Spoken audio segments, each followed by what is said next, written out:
இனிய உறவுகளுக்கு என் இனிய வணக்கங்கள். இந்த பதிவில் பார்த்தீங்கன்னா, இருக்கிற கோபுரம் வந்து சிறுவில்லிபுத்தூர் ராஜகோபுரமாகும். ஆண்டாள் ராஜகோபுரமாகும்.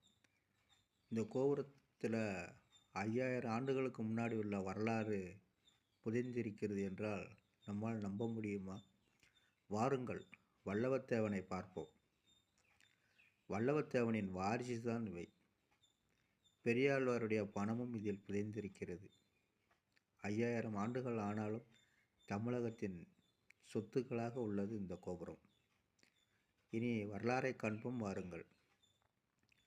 வல்லவத்தேவன் மதுரையை ஆட்சி செய்த பாண்டிய மன்னன்.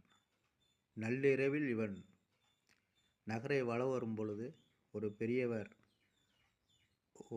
ஓரிடத்தில் படுத்து கொண்டிருக்கிறார்.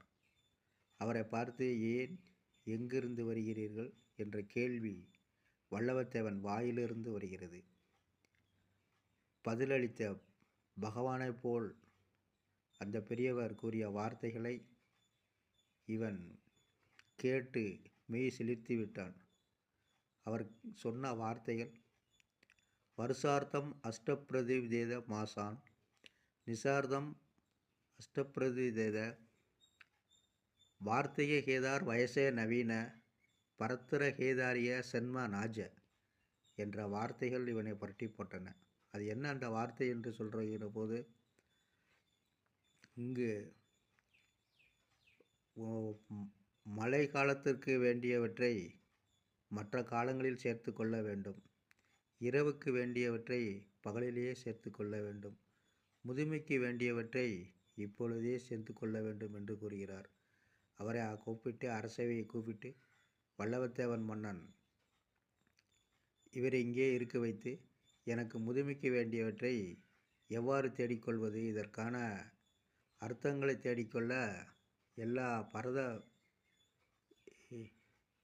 பண்டிதர்கள் எல்லாரும் இங்கே வாருங்கள், எனக்கு விளக்கம் தாருங்கள் என்று கூறி பொற்குழியை உயரே கட்டிவிட்டு, இதை எடுத்துக்கொள்பவர்களுக்குத்தான், சரியான பதில் கூறுபவர்களுக்கு இந்த பொற்குழி கிடைக்கும் என்று கட்டளையிடுகிறான். வேத பண்டிதர்கள் அனைவரும் வந்து இந்த மன்னனுடைய கட்டளைக்கு அடிபணிந்து வருகின்றனர். அப்பொழுதுதான் பெரியாழ்வாரும் அங்கே வருகிறார். ஸ்ரீமன் நாராயணன் பெரியாழ்வார் கனவிலும் வல்லவத்தேவன் கனவிலும் தோன்றி இருவருக்கும் உள்ள உண்மையை புலப்படுகிறார். பெரியாழ்வாரும் வந்து மதுரையில்